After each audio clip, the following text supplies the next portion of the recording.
Hey everybody, so today I wanted to share with you guys another horror book haul. You guys are going to have to excuse how I sound, also how I kind of look today. My children so kindly shared a cold with me and I'm in the very first days, but I still wanted to film some videos and get them done. So you're going to notice this hairstyle because I had energy for nothing else, just trying to get these out for you guys. So I shared a horror book haul, I think it was like a month or two back. I have more. It's my genre, it's what I buy the most. These aren't the only books I buy. Over half of them I got on Pango Books. It's what I love to do. Love a good deal over there. And even sometimes it's not even necessarily a good deal. It's just getting a book another home instead of, you know, buying from a corporation or something like that, which sometimes that's what you have to do to be able to afford books, read books, whatever. There's no shame in that. But at the same time, if you can buy used books, it's really good. The first couple of books I actually got as part of a subscription box. I am subscribed to the Abominable Book Club, which they have a box that ships out every single month, and they're actually based in the UK, so it takes me a little while to get it. I live here in the States, but it's about $50 with shipping and the box, and like I said, I do live overseas, and I think that's very, very affordable for everything that you get. You get 2 brand new books, one of which is typically an indie author, and then you also get 1 used book, which this time I got like a brand new looking hardback, which was amazing. And you also get some UK treats. They also put in some drink mixes and stuff. The whole box itself is like a great experience. I just highly recommend it. But the 2 books that I got from last month's box, July, which was the first one, and I gave it to myself as a birthday present, and I'm just gonna keep doing it because it's amazing. So I got The Watchers, which had actually been on my Amazon wish list, but this actually has red sprayed edges and they are done so well. I absolutely love the red on this. So it's about this woman who is traveling and she actually hears a scream from the woods while she is traveling. She decides to pull over, and even though she knows not to get out of the car, she's gonna do it anyways. And I kind of like that. I just like the simple cover. I thought it, I don't know, it just kind of pulled me in. And with the sprayed edges, I'm just so excited. So I'm glad I didn't get this off of Amazon. I'm glad I got that in the box instead. And then this book is called The Haar. Hopefully I'm pronouncing that correctly. But this was from the indie author. So it's about a woman who lives in a Scottish fishing village, and the whole entire village is threatened by some corporations and also property developers who basically, you know, obviously want to gentrify and make money off of that area. But then this mysterious fog bank creeps inland, and with the fog brings, I'm sure, very scary things. And I mean, this cover, come on, I'm so eager to read this one. So those are the 2 brand new books that I got from the box. And then for my personal book club, we actually did a Christmas in July gift exchange, just because a lot of us are moms and a lot of us have to pay for other people during the holidays and stuff. So instead of doing a book swap then, we decided to do a book swap in July. And with that, my little book buddy got me Dark Across the Bay, which I think technically is a thriller, but when I was looking at this and it had been on my Amazon wish list, it sounded like it could very easily be horror. Really quickly on the back it says, but what starts off as a relatively benign family trip quickly turns menacing. Leo finds himself face to face with what feels like his best friend reaching out from beyond the grave, and only hours after they arrive, Lark begins to receive sinister texts. And then they both see it, someone lurking in the shadows of their rental home, someone who has been expecting them despite the parishes being 1,000 miles from home.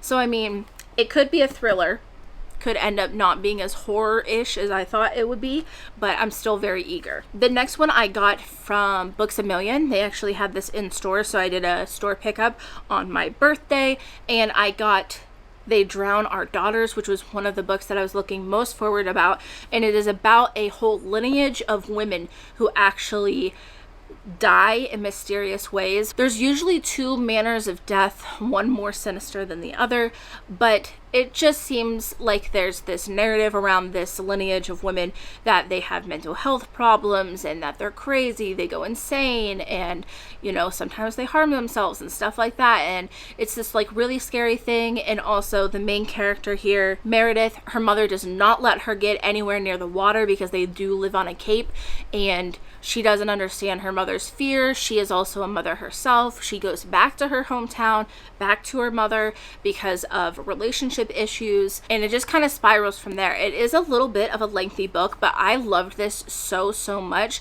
I do feel like it does take a little bit to get there, but oh my gosh, it kept delivering over and over and over again. And honestly, I felt like I predicted some things that would happen, but I'd be like this far in the book and I was like, okay, well, what's the rest of it? So it just kind of made me want to keep reading it, but I was super happy with this book. It's also a sapphic book as well, although there's not too much about their specific relationship, but I did want to highlight that. This next one was a pre-order from Barnes & Noble, I believe. I got Just Like Home. Honestly, I didn't need to see much more than the cover. I was just immediately pulled in by this alone.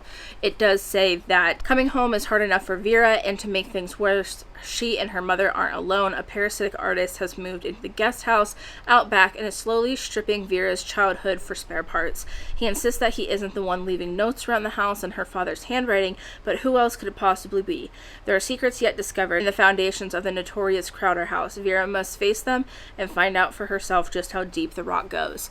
So, very interesting. I've been on this whole kick of like, I don't know, like family horror, just kind of whether it's tied in with the house or members of the family or something like that. I don't know, I'm just kind of into that at the moment. So this is going to be right up my alley and I've been looking forward to that. Beautiful cover too. So the next two books I got at Barnes & Noble when I went on my birthday. I did have gift cards to spend, so I got two of these books. I, again, got more, but these are the horror ones that I got that day. I got What Moves the Dead. Honestly, I wasn't going to read this book. I had heard a little bit here and there about it, but I wasn't super sold on it. And then I opened up the front page and I was like, oh wow, that's very interesting. And then after I looked at that, I had just read the second paragraph of the little insert right here. It says, what they find there is a nightmare of fungal growths and possessed wildlife surrounding a dark and pulsing lake. Madeline sleepwalks and speaks in strange voices at night. I didn't even finish it. I just threw it in the cart as soon as I read that. But it does finish with, and her brother Roderick is consumed by a mysterious malady of nerves. So, you know, it's short, it's sweet. I had a gift card, so I decided to go for it because it did sound really good. If I remember correctly, this book also had to do with things of veterans and PTSD and things along that line as well. So all around, I'm very much looking forward to this, and I hope it lives up to exactly the atmosphere it was setting up there. The next one, which I wasn't gonna buy again, but had a gift card and I saw it there and it was the only copy and I was like, I'll take it as a sign. But it's the new Ronald Malifi book. So I had read Come With Me, is that what it's called?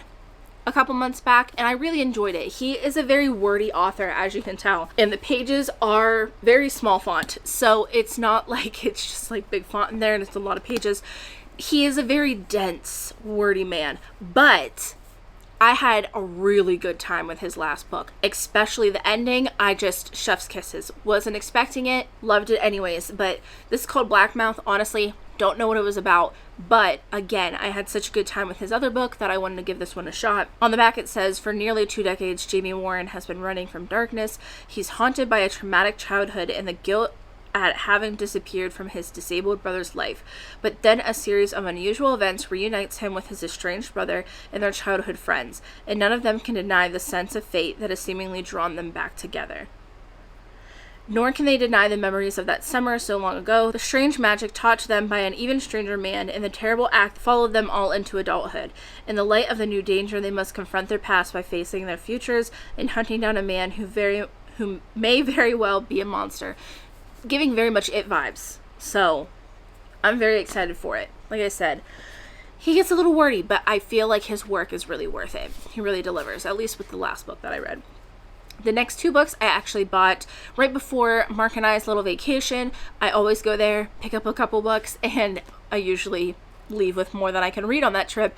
But these are two that I was desperately searching Pango books for. They hadn't been coming up, and also the one I have had on my radar for quite some time, but I think it got popular on TikTok, or it was like picked as an editor's choice on Amazon or something, and ever since then I've not been able to find it in stock. So last 2 copies at my Barnes & Noble, and I grabbed them. The first one, which I had been looking on Pango for, which is called The Patient. You guys know that I loved Stolen Tongues. That started as a Reddit story. There was also another book called Pen Pal that I had bought, which I believe was also a different Reddit forum story. And then this was not the same thing, but again was just like an internet tale that finally made it into a book. So it says right in the front here, the following manuscript was posted in several installments under the thread Why I Almost Quit Medicine on mdconfessions.com, a now defunct web forum for medical professionals that went offline in 2012. One of my friends, a Yale graduate from the class of 2011 with an interest in medicine, archived it out of curiosity and was kind enough to share it with me, knowing my interest in intensely true horror stories. The original author, as you can see, wrote under a pseudonym, and all attempts to discern his true identity or those of the other participants in the story were fruitless, as he appears to have changed multiple identifying details so as to avoid being found out. Again, I didn't need to know much more than that, and I stuck it in the cart. So from what I understand and what I have heard about the book is that it does have to do with a doctor, or at least medical professionals, and some of the things that were experienced there. Whether they do harm, whether they're trying to keep their patients from harm, I don't know. Anyways, the next one that I really want to get my hands on, like I said, couldn't find it in stock. Maybe it is in stock now, but it's called Fantasticland. One book that I did not grab, I think I might have actually hauled it in my last video, but it was called Hide, and that was our book club read for July. I actually, unpopular opinion, really enjoyed that book. It was about a hide and seek game based in an abandoned amusement park, and the contestants are slowly dying off. That's what I'll leave you with. That's what I think you should know going into it. And I had a really good time with it. I thought it was a lot of fun. So I saw the cover on Amazon one day. It just suggests books underneath my wish list, and most of the time they are horror. This was one of the ones that they suggested to me, and just kind of added it on looks alone. A little description, it says, when a hurricane ravages the Florida coast and isolates the park, the employees find it to anything but fun. 5 weeks later, the authorities who rescue the survivors encounter a scene of horror. Photos soon emerge online of the heads on spikes outside rides, and viscera and human bones littering the gift shops, breaking records for hits, views, likes, clicks, and shares. How could a group of survivors, mostly teenagers, commit such terrible acts? Cut off from the world and left on their own, the teenagers soon form rival tribes who viciously compete for food, medicine, social dominance, and even human flesh. This new social network divides the ravaged dreamland into territories ruled by the pirates, the shop girls, the freaks, and the mole people. If meticulously curated online personas can replace private identities, what takes over when those constructs are lost? So I feel like this is going to be a lot deeper of a book than Hide was. I felt like Hide was a good time. Don't expect too much of it, and I think you'll have a pretty good time with it too. Not saying it's a perfect book, but I had a good time with it. And this, again, is about an amusement park, and I am all for those vibes. And then the last 2 that are not Pango, I bought from Amazon. This I saw on somebody's TikTok. They had recommended it. I'm not sure if it was a quote. I stopped buying books based off of quotes because normally the whole book doesn't live up to the hype of one quote. So I kind of stopped doing that, but I do believe it was somebody that I follow on there, and they had highly recommended this book, and that they had a really good time with it, and it's called We Lie Here. So it's another one of those going back home stories, except it's just about a woman going back to throw a party for some family members and stuff. She runs into an old friend and says that they need to talk soon before it's too late, and then the next day it is too late because her friend's body has been discovered. So I don't know much more than that, but I kind of wanted to go into it blind because the person that I had watched on TikTok had highly recommended it. So I kind of like to go into books like that just not really expecting anything and not knowing much. And the next book was something that I've been wanting for a really long time, and I'm so happy I have it. It brings me so much joy. You know, if you're watching this video, you're probably my kind of people and you can totally relate with this. It, the remake from 2017, is my absolute favorite movie. I had to have it. I mean, Pennywise is just looking amazing there. You have the foil It name This also includes both movies. I didn't know that. I thought it was just going to be off of the first movie. You can see on the back here, it's still the kids. So I was just expecting it, but it's actually the world of it, which makes a lot of sense to combine both of the movies. I can't share too much because obviously it is a pretty graphic movie. It's a very good horror movie in my opinion, but I need to show you this picture of Pennywise and just how amazing he looks there. So creepy. I love this book so much. There's a lot in here. They have one of these for every character, well, the kids at least, showing you the 2 different actors or actresses that played them, and it's really neat. There's also a little dairy postcard in the front here. I told Mark I was torn between ripping it out and using it as a bookmark or just keeping it in the book, and I still haven't decided yet, but there's just so much in this book. It is amazing. I love it. I've been reading it slowly because there's also a lot of information in here.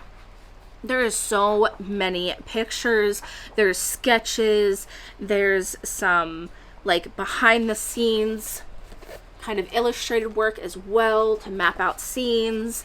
Obviously, there's a ton of information as well, just kind of explaining different things.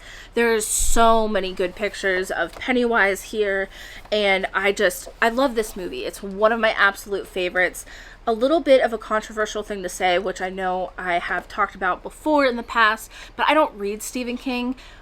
I don't like him. I won't go into that and why I don't read him, but I don't. So I've never read It. I've never seen the original It because I just started to watch it, didn't like it, and turned it off. And I don't need another It because I have Bill Skarsgård and he's enough for me. Love him. The second movie wasn't as good as the first in my opinion, but I still loved it regardless. And yes, I'm just so happy to have this. It sits on my bookshelf facing forward now. I got this because there was a $5 off coupon, so I got it for $20, and then I got the book in the mail and it says it's $40 on the back of it. But honestly, now that I have it, I probably would have paid $40 if I had found this in the store. There's so many good pictures in here. I wish I could show you more. So the next heap of books is just from Pango. So I'm going to try to rapid fire through some of these because I'm sure you've heard of some. This is a book that I've already finished. It's called Sour Candy. It's a really short novella and I love it. I will be also reading the rest of this man's work. He wrote Blanky and Kin and Turtle Boy. The Turtle Boy. Excuse me. So I feel like the back of the book does a better job explaining it than I could, so that's just what I'm going to read to you. It says, at first glance, Phil Pendleton and his son Adam are just an ordinary father and son, no different than any other. They take walks in the park, visit county fairs, museums, and zoos, and eat together overlooking the lake. Some might say the father is a little too accommodating given the lack of discipline when the child loses his temper in public. Some might say he spoils his son by allowing him to set his own bedtime and eat candy whenever he wants. Some might say that such leniency is starting to take its toll on the father, given how his health has declined. What no one knows is Phil is a prisoner, and that up until a few weeks ago, in a chance encounter at a grocery store, he had never seen the child before in his life. Just read it, friend. It was such a good time. It's very short, very good though. And this cover, I love this one too. But it was a very creepy, kind of ominous book, and chef's kiss. The next book I got, I'm very excited for. You guys know Katrina Ward is one of my favorite authors. I haven't read a book of hers that I have not liked. I have Little Eve pre-ordered for the October release, I believe is when it's coming out, either late September or October. Very much looking forward to that. I did not know that it's actually technically a reprint. So that has already been published, but they're reprinting it. And I do like the cover on the reprint a bit better, but either way, I'm still super excited for that one. And then I heard that this is actually her first work, if I understood correctly what the person was saying. So it's called The Girl from RawBlood, and it is Katrina Ward's first work that was published. Do I know a lot about it?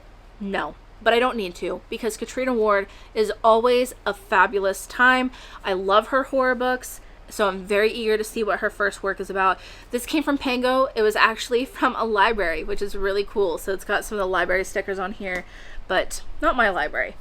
The next one I got is Baby Teeth. So I actually started looking into this book after I had read a horror book that I cannot think of right now for whatever reason, but I do know the book that I had read was about, you know, creepy children. I don't know, I can't remember the book, but I know that it had children involved in the horror storyline and they were part of the horror. And I surprisingly actually really liked that. So I looked into more horror books that were centered around children and I kept seeing this recommendation. I don't know a lot about it, but it is about a mother and daughter and how the daughter is strange to say the least. So again, I'm just kind of going into this a little bit blind, but knowing that it's kind of based around little kids and horror. And then 2 newer books that I scored on Pango, which I'm really happy about, because a lot of times I feel like I land in the in-between. There are some books that I'm very eager to come out that I will totally pre-order. I'll pay full price, whatever it means to get my hands on it immediately. However, there are some other books that I'm just kind of more like, yes, I want to read it, but I don't know if I want to full price read it. So these are these 2 books. And the first one is Just Like Mother. So this actually came out earlier this year. And all I know about it, I believe, is that it's about a cult. I've had a couple of really close friends say that this book was good, so I'm actually looking forward to it. I feel like cult books, as much as I really want to love them because it is a topic that I do find extremely interesting, I feel like it's hit or miss with me. Sometimes I really love the book and I think it's exceptionally played out. I think the storyline integrates really well with the whole cult topic. And other times I feel like it falls so flat. I'm bored. It's just like, I don't know. It's not pulling me in. So because I've had some friends recommend this one, I'm looking a little bit more forward to it. And I found it on Pango for like $10. So had to snatch that one up. And then the next one, which this actually came out not too long ago, I think it was either in August or maybe even late July, but it's called Old Country. And I actually had a follower on Instagram send this to me saying that they thought that this would be up my alley. And when I read the synopsis, I was like, you are totally right. Then I saw it pop up on Pango and I was like, yes ma'am. So this is awesome. I did not know this, but right inside on the flap here, it does mention that it's based on a Reddit sensation. What did I just read? Okay. Well, I know what I'm reading next. Anyways, when I was trying to see if I could find if it was actually based on a certain Reddit story, I couldn't find that, but I did read the first sentence and wow. But a synopsis of this book really quick. It says a horror thriller of a young couple who buys the perfect secluded house only to discover the terror within. I told you guys last time, I'm on a haunted house kick. I'm still loving it. But the first sentence, you want to hear this? Well, the first time I killed a person, I actually killed 2 people, pretty much at the same time or back to back within a couple seconds of one another. I'll be reading this next. So, very, very excited for that, and thank you to the follower who pointed it out to me, because I obviously can't see everything that comes out horror related, but I love when you guys suggest me things, because I feel like when you guys like them, I'm like, okay, I'll give it a shot then. Sometimes I'm just like a little bit hesitant, but your guys' recommendation pulls me in.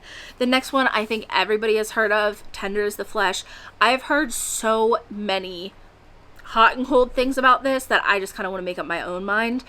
I've heard people say that this is the most disgusting thing. They can't finish it. They think it's horrible. It should have never been written. And then I hear people say how it is deep and it has such like a profound message, and it's like one of the deepest horror books. So I don't know. I've been trying to go into my books just wanting to have a good time. Not trying to figure out the plot, not trying to guess things, just strictly reading and being there with the character, and I've been having a far better time. So that's what I'm going to do with it, and we'll see where I land. The next one, I don't even know what this book is about, but I've seen it multiple times on Pango, and the cover always just makes me want to be add to cart. That is how powerful a good cover is. But it's called The Night Always Comes. Look at that. How am I supposed to say no to that? We've got fog. We've got an ominous light. We've got a house that looks secluded. Say no more. I'm in, my dude. Says set over 2 days and 2 nights, which I do also like stories that are pretty fast like that. I really like a good, quick timeline. The Night Always Comes follows Lynette's frantic search, an odyssey of hope and anguish that will bring her face to face with greedy, rich men and ambitious hustlers, those benefiting those left behind by a city in the throes of a transformative boom. As her desperation builds and her pleas for help go unanswered, Lynette makes a dangerous choice that sets her on a precarious frenzied spiral. In trying to save her family's future, she is plunged into darkness of her past and forced to confront the reality of her life. I don't know, man. With that cover, I might just keep it even if it's bad. Okay, so next one, again, just another cover by. And it was also kind of like They Drown Our Daughters, but Daughters of the Lake. I kind of like the whole vibe here. The back says, the clues to a century-old murder lie in one woman's dream, which is very interesting. I like that. The ghosts of the past come calling, and a spellbinding heartstopper from the Queen of Northern Gothic, which is very interesting. I recently read a Southern Gothic book, and I thoroughly enjoyed that. I'm not from the South. I do live in the North. I live in the Midwest. To be more specific, I live in Ohio. So I don't know much about the South. I have visited when I was much, much younger. So I have a fairly common idea of what the environment is like down there. A book that was Southern Gothic, oh, I loved it so much. It was so immersive. It was amazing. So to hear a Northern Gothic, that's kind of interesting. I'm wanting to see where that goes. And then lastly, the last book, I feel like it's my biggest gamble out of all of these books because I'm not sure how to feel about it. I feel like it's getting pretty not great reviews so far that I've seen. But again, Hyde was the same way. I feel like this book is on the same level with reviews as Hyde was, and I had a really good time and I liked Hyde. So I might have another unpopular opinion here, but I got Black Tide. This is a relatively new book as well. I think it came out in July. So the back says, it was just another day at the beach, then the world ended. Mike and Beth were strangers before the night of the meteor shower. Chance made them neighbors. A bottle of champagne brought them together, and shared need for human connection sparked something more. Following their drunken and desperate one-night stand, the two discover the astronomical event that left widespread destruction in its wake. But the cosmic light show was only a part of something much bigger and far more terrifying.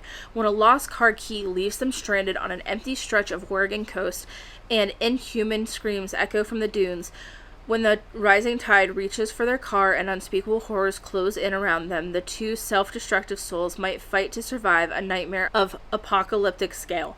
So honestly, this cover kind of reminded me of Old, the M. Night Shyamalan movie that came out, which my husband and I hated, and we actually laughed the entire way through. We were looking forward to that movie so much, I cannot even tell you. It looked so promising, and it was so bad. So I don't know why I bought a book that reminded me of it, but I don't know. I'm just a sucker for a good cover, obviously. I feel like half those books I was like, oh, the cover just looked good. Beginning of September, I am going to be sharing my October TBR. In October, I am only going to be reading horror books. So I'm going to have a full list for you guys here coming shortly. I think I bought the last book that I could possibly buy. There's a couple on my list that are pre-orders, or they don't come out until September, so I don't have them in hand for you guys, but I will be sharing that really soon. I am looking forward to the challenge, and also some books that I'm looking forward to that are coming out in the later season of the next half of the year. So I hope you guys subscribe and stick around. If you stuck around all the way to the end of the video, why don't we put the ghost emoji?